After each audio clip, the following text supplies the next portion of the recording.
자, 이번 시간에는 7단원 이렇게 생각해요 를 한번 정리해 보도록 하겠습니다. 자, 7단에서는요 선생님이 여러분이 이것만을 알고 가요 라는 내용은 딱 두 가지입니다. 먼저 첫 번째 뭐다? 글의 제목과 내용을 살펴보고 글쓴이의 생각을 찾아보는 거, 이게 첫 번째입니다. 글쓴이의 생각 찾기가 첫 번째고요. 두 번째 알맞은 까닭을 들어서 자신의 생각이 잘 드러나게 글을 쓰는 거, 두 가지입니다. 자, 다시 첫 번째는 뭐예요? 글의 제목과 내용을 보고 글쓴이의 생각을 찾는 거. 두 번째는 뭐예요? 여러분이 직접 알맞은 까닭을 넣어서 자신의 생각이 잘 드러나게 글을 쓰는 거. 이게 이렇게 두 가지입니다.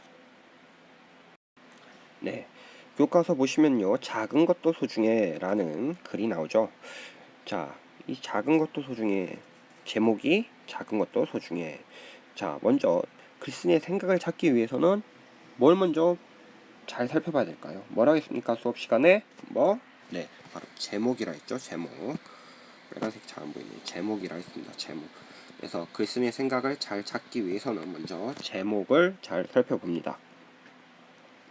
자, 결국 제목을 보면은 글쓴이가 하고자 하는 말, 생각하는 거를 알 수 있죠. 뭐예요? 네, 작은 것도 소중하다라는 말입니다. 글 내용은 여러분이 이미 알고 있기 때문에 잘 살펴보시고요. 중요한 거는 뭐다? 글쓴이의 생각을 찾기 위해서는 중요한 건 뭐다? 제목을 잘 찾아본다. 네, 이거였습니다. 실제로 수업 시간에 이런 내용들 다 이제 썼고요. 결국 이웃집형은 10원짜리 동전을 소중히 하지 않는 사람인데요. 글쓴이 하고자 하는 뭐예요? 이 이웃집 형의 모습을 보고 드는 생각이 뭡니까? 네, 작은 것도 소중하다라는 말입니다. 알겠죠? 자, 그러면은 찾는 방법은 무엇이냐? 아까도 말했지만 뭐를 봐라? 제목을 봐라. 두 번째, 뭘 봐라? 내용을 한번 살펴보면 됩니다. 더 자세한 내용은 교과서에 자세히 나와 있으니까 살펴보시고요. 그 다음에 수업 시간에 이미 다뤘던 내용이기 때문에 더 이상 설명하지 않겠습니다. 그럼 실제로 한번 찾아봅시다. 방금 배운 방법, 무엇과 무엇을 뭐라고 했습니까? 제목과 내용이죠. 자, 먼저 제목을 한번 봅시다. 모두를 위한 약속. 여긴 좀 어려워요. 맞지? 왜? 제목만 보고 약속인데 어떤 약속일까? 확실하게 알 수가 없습니다. 그럼 뭘 봐야 될까? 그래, 내용을 봐야겠죠.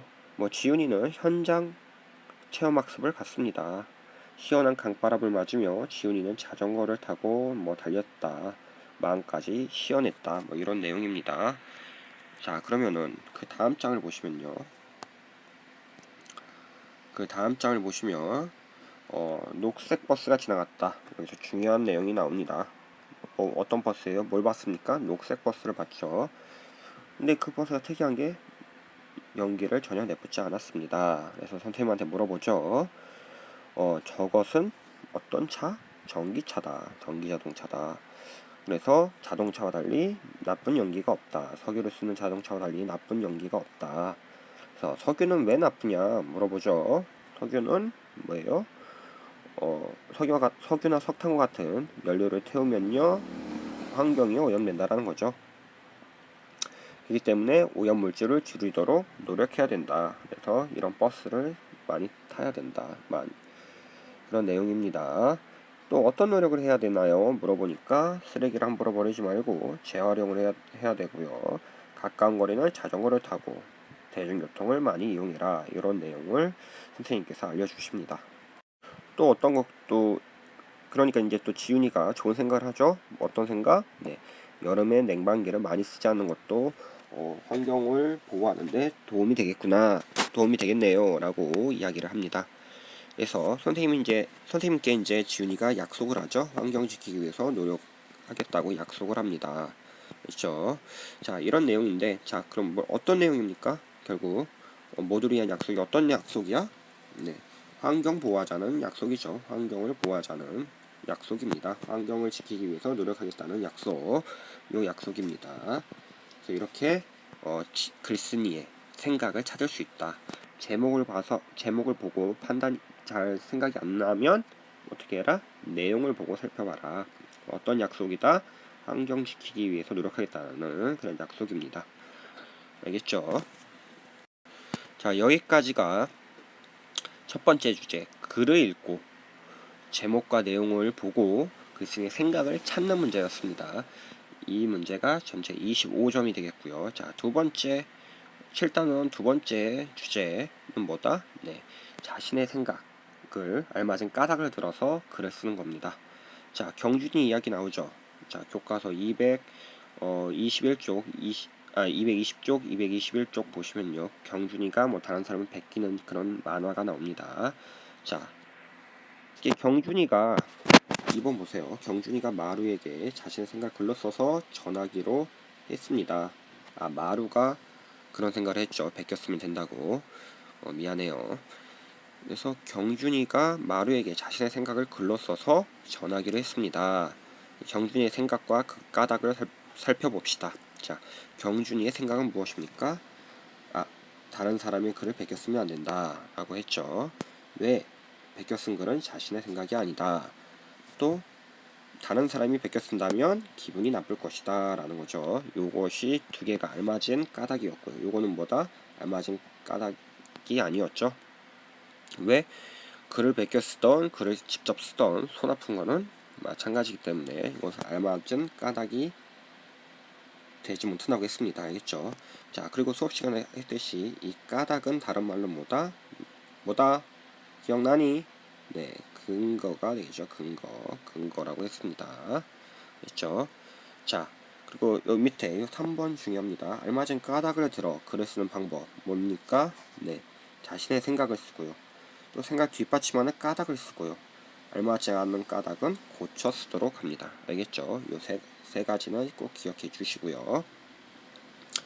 자, 그러면은 이번에는 경준이가 돼서 마루에게 해주고 싶은 말을 글로 한번 써보는 이런 활동도 해봤습니다. 자, 생각은 뭐예요? 베꼈으면 안 된다. 요거에 대한 까닭을 여러분이 알맞은 까닭을 이렇게 써보았죠. 네, 알맞은 까닭을 한번 이렇게 써보면 됩니다. 같은 내용인데요. 역시 이 그림은 뭐예요? 급식 시간에 밥을 먹고 몰래 버리는 내용입니다. 몰래 버리죠. 그래서 이런 경우를 이 친구에게 편지를 쓰거나 뭐 글을 쓴다 이렇게 쓴다고 치면, 자, 어떤 생각을 쓸 것이고 어떤 까닭을 쓸 것인가 여러분 직접 적어봤습니다. 자, 버리지 말자 라는 생각을 했고 그거에 대한 알맞은 까닭을 쓰면 됩니다. 알겠죠? 까닭. 그리고 중요한 거는 이 염소 아저씨가 알려주죠. 자, 글을 읽는 사람이 까닭을 뭐예요? 잘 이해할 수 있도록 자세히 써야 된다라는 거. 이것도 중요합니다. 그 다음에 글을 읽는 사람의 기분이 상하지 않도록 예의 바르게 쓰는 것도 중요하다. 맞죠? 이 두 가지도 기억하고 가셔야 됩니다. 알겠죠? 네, 여기까지가 7단원 두 번째 주제였습니다. 알맞은 까닭을 들어서 자신의 생각을 드러나게 글을 써보는 게 두 번째 주제였죠. 그래서 이 두 번째 주제 역시 25점입니다. 그래서 선생님이 어떤 상황을 줄 겁니다. 어떤 상황을 주고 그 상황에 대해서 여러분이 자신의 생각과 알맞은 까닭을 세 가지 정도 들어보도록 할 것입니다. 알겠죠? 나중에 상시평가를 안내하면서 자세히 말하겠지만, 자, 각각의 또 조건도 있고요. 그 다음에 분량 10줄 이상, 뭐 15줄 이상, 그 다음에 뭐 맞춤법 이런 것도 볼 것입니다. 알겠죠? 그래서 한번 글을 많이 써보는 연습을 직접 해보세요. 알겠죠? 선생님이 여러분 어떤 수준을 보고 주제를 알려줄지 말지 한번 더 생각해 보겠습니다. 알겠죠? 자, 그러면은 7단원 정리를 이것으로 마치겠습니다.